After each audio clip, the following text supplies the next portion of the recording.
살기로 했네. 주님 뜻대로 살기로 했네. 제20장.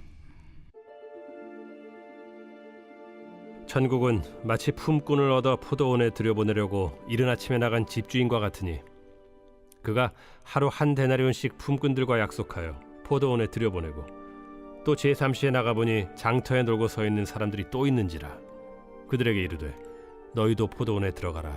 내가 너희에게 상당하게 주리라 하니 그들이 가고 제6시와 제9시에 또 나가 그와 같이 하고 제11시에도 나가보니 서 있는 사람들이 또 있는지라 이르되 너희는 어찌하여 종일토록 놀고 여기 서 있느냐. 이르되 우리를 품꾼으로 쓰는 이가 없음이니이다. 이르되 너희도 포도원에 들어가라 하니라.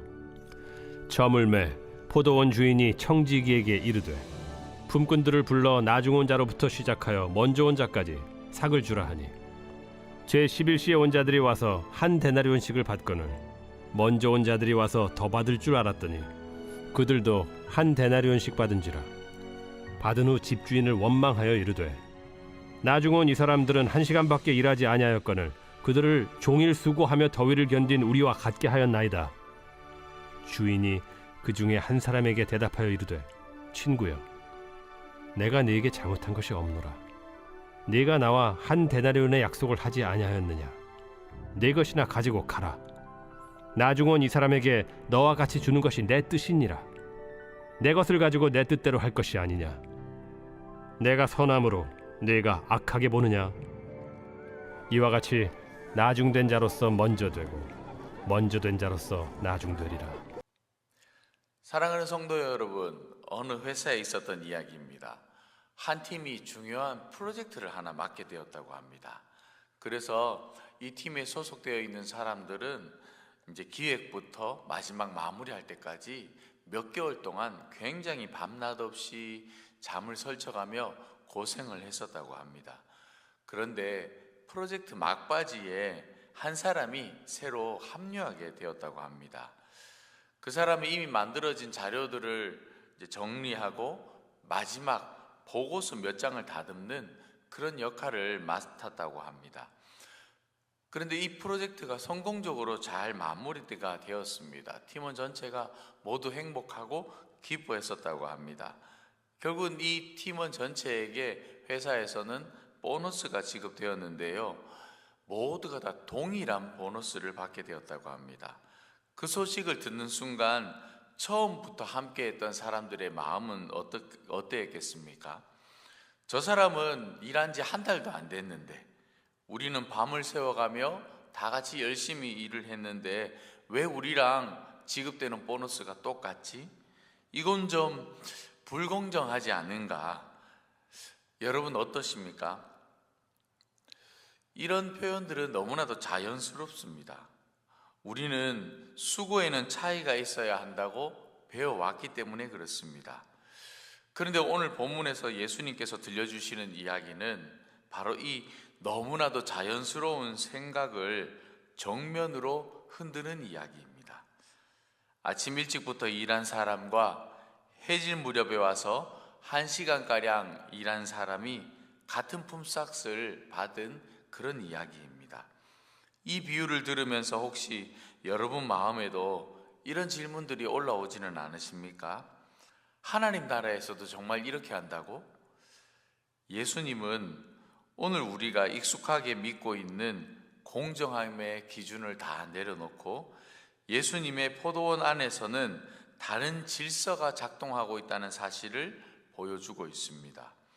이제 예수님이 들려주시는 포도원 이야기 속으로 함께 들어가 보겠습니다. 예수님은 비유를 이렇게 시작하고 있습니다. 천국은 마치 품꾼을 얻어 포도원에 들여보내려고 이른 아침에 나간 집주인과 같으니, 이 비유에서 중요한 인물은 품꾼이 아닙니다. 사실은 집주인입니다. 포도원 주인. 이 주인이 좀 특이합니다. 한 번만 나가지 않습니다. 아침에도 나가고요, 제3시, 제6시, 제9시, 심지어는 제11시까지 나갑니다. 왜 이렇게 자주 나가겠습니까? 일손이 부족해서라기보다는요, 아직 불리지 못한 사람들이 있기 때문에 그렇습니다. 마지막에 남아있는 사람들은 이렇게 말합니다. 우리를 써주는 이가 없었음이니이다. 그들은 게으른 사람이 아니고요, 기회를 얻지 못한 사람들이었습니다. 하나님은 일 잘하는 사람을 먼저 찾으시는 분이 아니라 아직 부름받지 못한 사람을 끝까지 찾으시는 분이다라는 것입니다. 문제는 품삯을 받을 때 시작됩니다. 먼저 온 사람들이 불평을 하기 시작하는 겁니다. 나중 온 이 사람들은 1시간만 일을 하였거늘 그들을 종일 수고하고 더위를 견딘 우리와 같게 하였나이다, 이렇게 표현하고 있습니다. 그들의 불평은 임금이, 월급이, 즉 이 하루 일한 일당이 적어서가 아닙니다. 약속한 대로 받았습니다. 불평의 이유는 단 하나였습니다. 비교입니다. 왜 저 사람도 나와 같은 은혜를 받는가? 여기서 우리는 이 비유 속 인물이 바로 우리 자신일 수 있다라는 사실을 깨닫게 됩니다. 오래 믿은 사람, 많이 헌신한 사람, 더 수고했다고 느끼는 사람. 신앙이 어느 순간 감사가 아니라 권리의식으로 바뀌면 은혜는 기쁨이 아니라 불평의 재료가 된다라는 것입니다. 주인은 불평하는 품꾼에게 이렇게 말합니다. 친구여, 내가 네게 잘못한 것이 없다. 네가 나와 한 데나리온의 약속을 하지 않았느냐? 그리고 이렇게 말합니다. 내 것을 가지고 내 뜻대로 할 것이 아니냐? 내가 선함으로 네가 악하게 보느냐? 이 말은 굉장히 불편합니다. 왜냐하면 하나님은 여기서 우리의 공정한 감각을 존중하지 않으시기 때문입니다. 하나님의 기준은요, 공로가 아니라 선하심입니다. 구원은 월급이 아닙니다. 은혜는 성과급이 아닙니다. 하나님의 나라는 얼마나 일했는가가 아니라요, 누가 불러줬는가입니다. 거기서부터 하나님의 나라가 시작된다라는 것입니다. 이 비유는 오래 신앙생활을 한 사람들에게는 도전적입니다. 그러나 늦게 온 사람들에게는 복음 중에 복음입니다. 인생의 늦은 시간에 믿음을 가진 사람, 실패와 방황 끝에 교회에 온 사람, 나는 너무 늦은 게 아닐까라고 생각하는 사람, 예수님은 분명히 말씀하고 계십니다. 나중된 자로서 먼저 되고 먼저 된 자로서 나중되리라. 하나님의 나라는 이미 늦은 사람은 없습니다. 부활의 은혜는 항상 지금부터 시작이다라는 것입니다. 사랑하는 성도 여러분, 오늘 예수님께서 들려주시는 이 마태복음 20장 포도원 이야기는 결국 우리에게 이 질문 하나를 남기게 되는 것 같습니다. 너는 지금 하나님의 포도원에서 어떤 마음으로 서 있느냐? 하나님은 우리에게 묻지 않으십니다. 얼마나 오래 믿었느냐? 얼마나 많이 수고했느냐? 대신 이렇게 물으십니다. 내 은혜를 아직도 은혜로 받고 있느냐?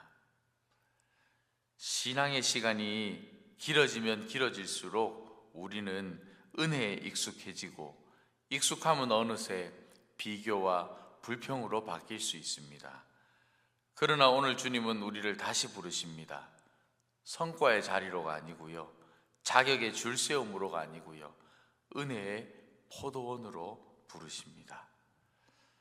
오늘 우리가 붙들어야 할 고백은 이것입니다.